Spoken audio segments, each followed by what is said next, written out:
The prosecutors respond to the motion to continue in the Lori Vallow Chad Daybell matter. Was Bryan Kohberger framed? Apparently someone in his family thinks so. I'll give you an example of why love triangles never work out. And then finally, our dumb criminal of the day. Let's talk about it.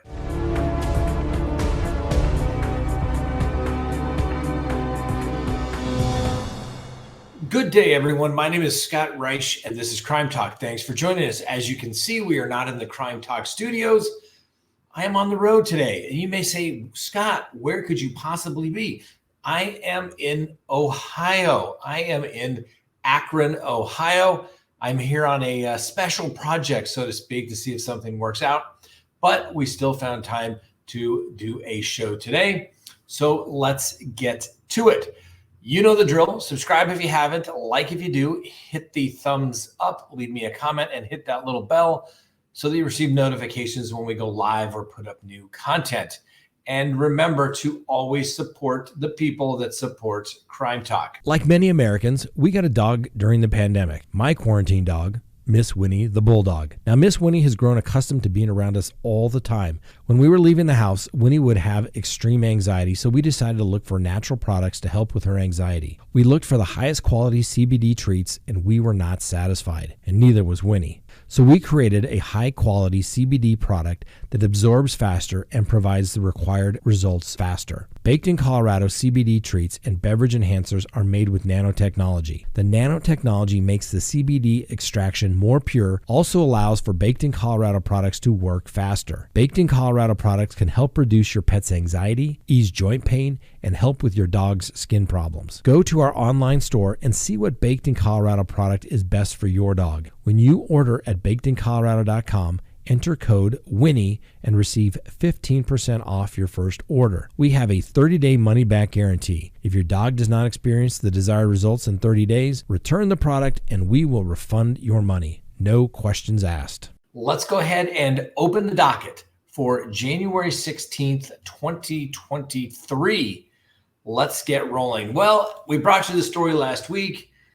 Mr. Pryor, the attorney for Chad Daybell, wants a motion to continue. He just, in the past 3 years, has not had any time to work on anything of substance, and he would be ineffective and therefore depriving Mr. Daybell of his constitutional right to effective assistance of counsel. Well, the prosecution has responded, and just like I responded last week, I thought, are you really? You can't be ready? What have you been doing this entire time?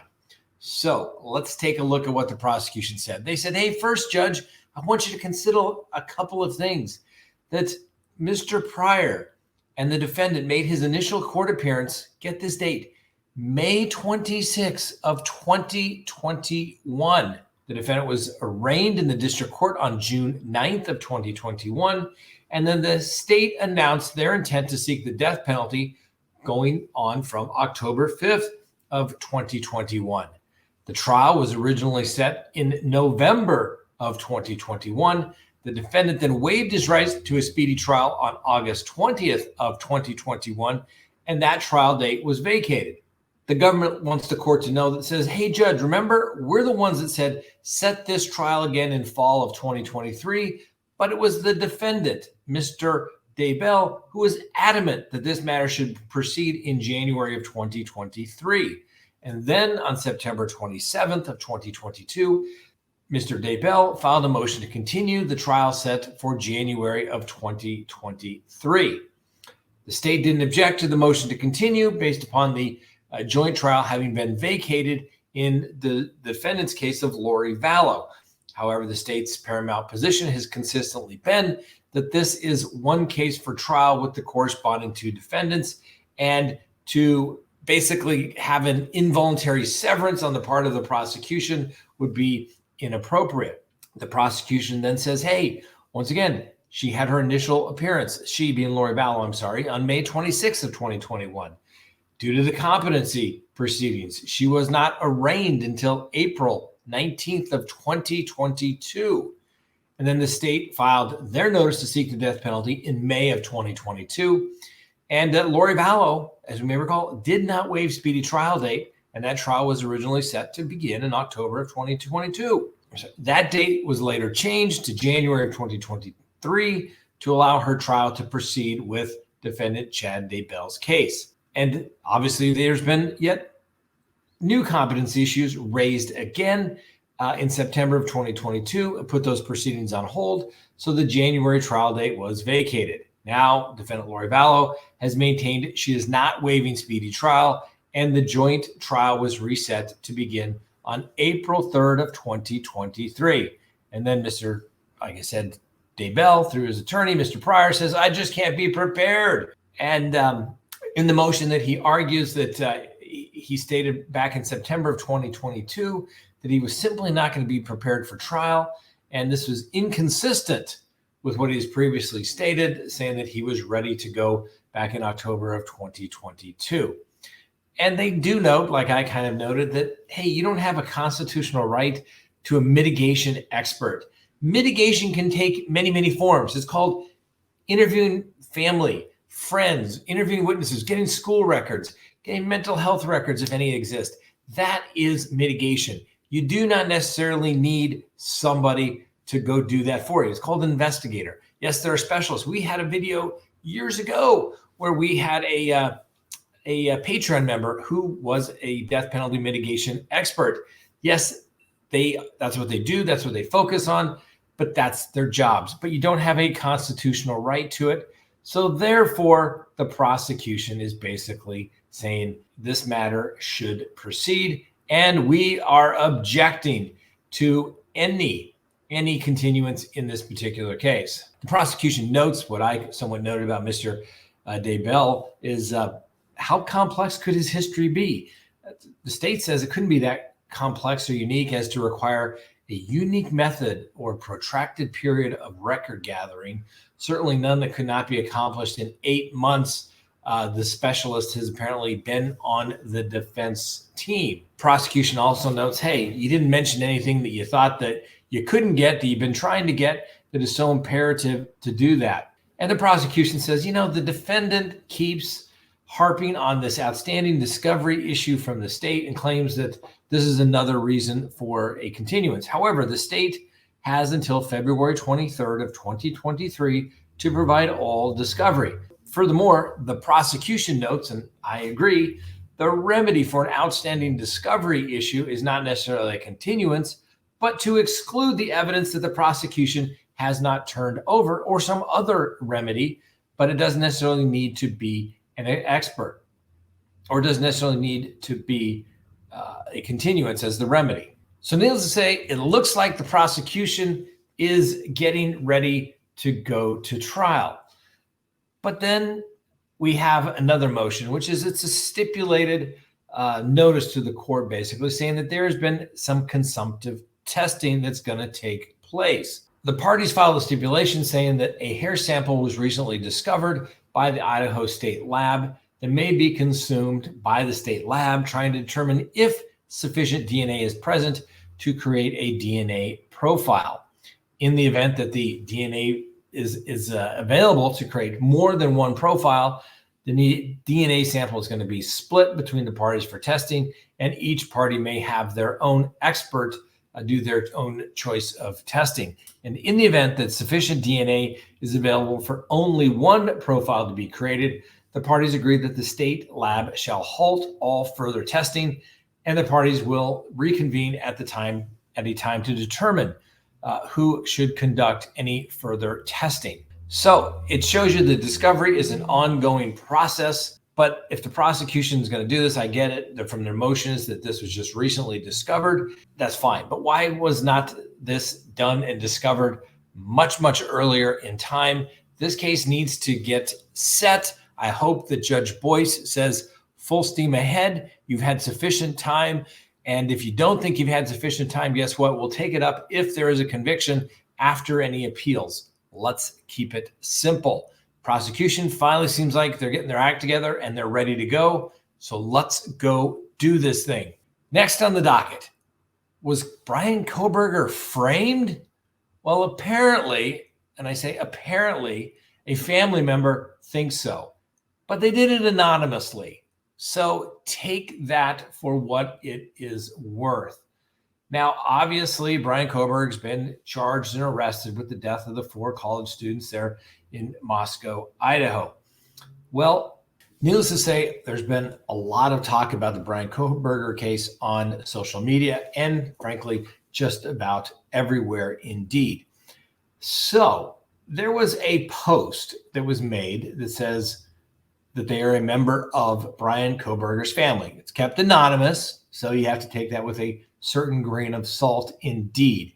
I truly believe if people, if they want to actually have something out there, they should put their name behind it. But this is somewhat of an interesting little twist.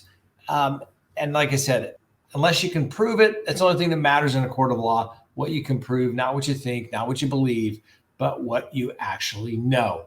So this family member said, I'm posting this because Bryan is my family, and you people in this group act like vultures and rabid raccoons. Bryan is innocent, and you will see that he was framed by his drug partner friend, the security guard from the university.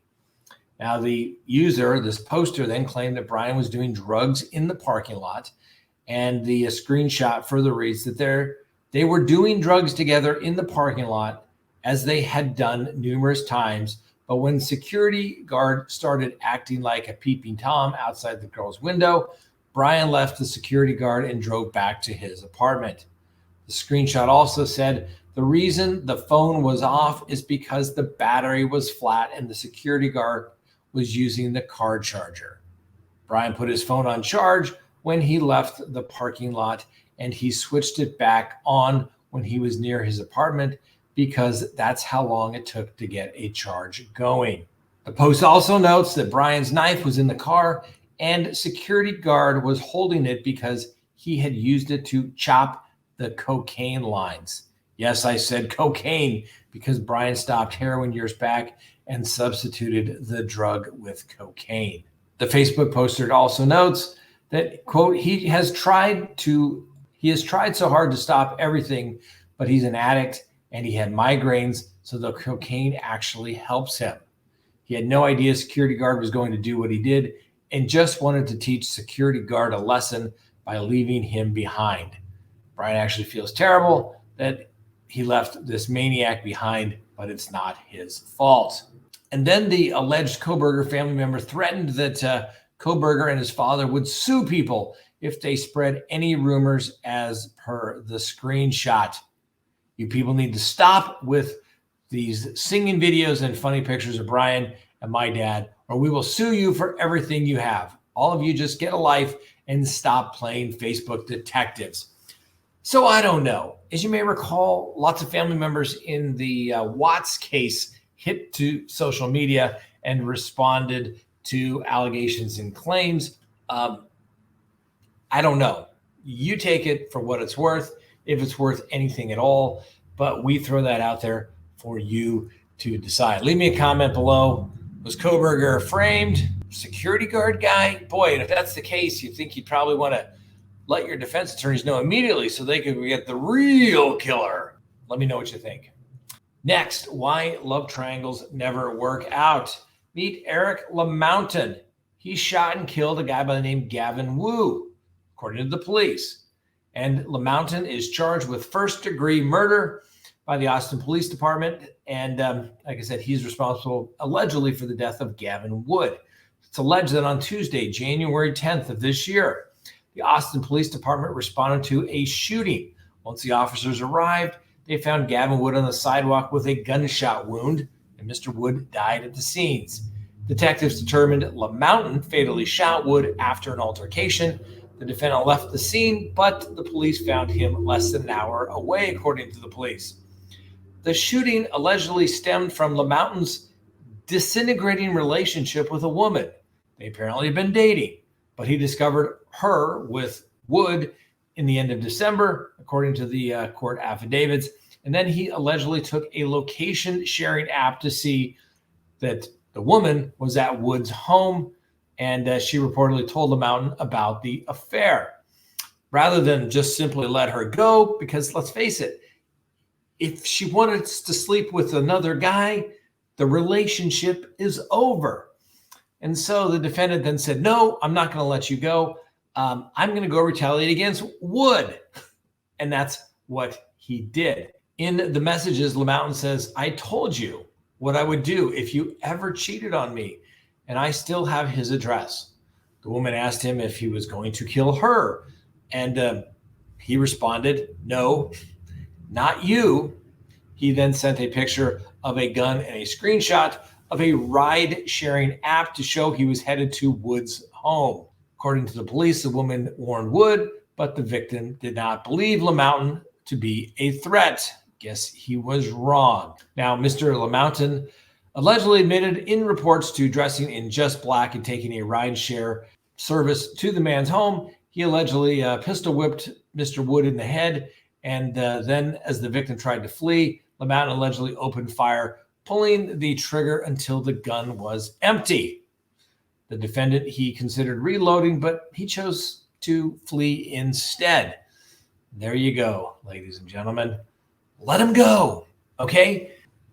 We used to have some funny rules, the Reich law firm rules of dating. Always check the birth certificate, do a background check, all those types of things. If they're going to send you to jail, they did it once, they'll do it again. The other one is if your partner wants to have sex with somebody other than you, the relationship is probably over and you should just simply let them go. All right, finally today, our dumb criminal of the day. Please meet Patrick Abbott. Now, he was allegedly out on bond when he got arrested for, guess what? Aggravated robbery. So according to police affidavits, Patrick Abbott entered a Publix store in Miami where he handed an employee a note that said he had a gun and to put money in the bag. Well, the store employee read the note. The worker then pretended to help another employee, and they were actually calling for the police. Police said that Mr. Abbott left empty-handed, but was arrested short ways down the street after throwing the note away.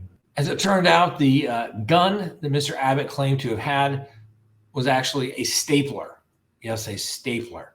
I think as we learned last week, in some states, if people believe you have a firearm, it's okay to defend themselves and those of others.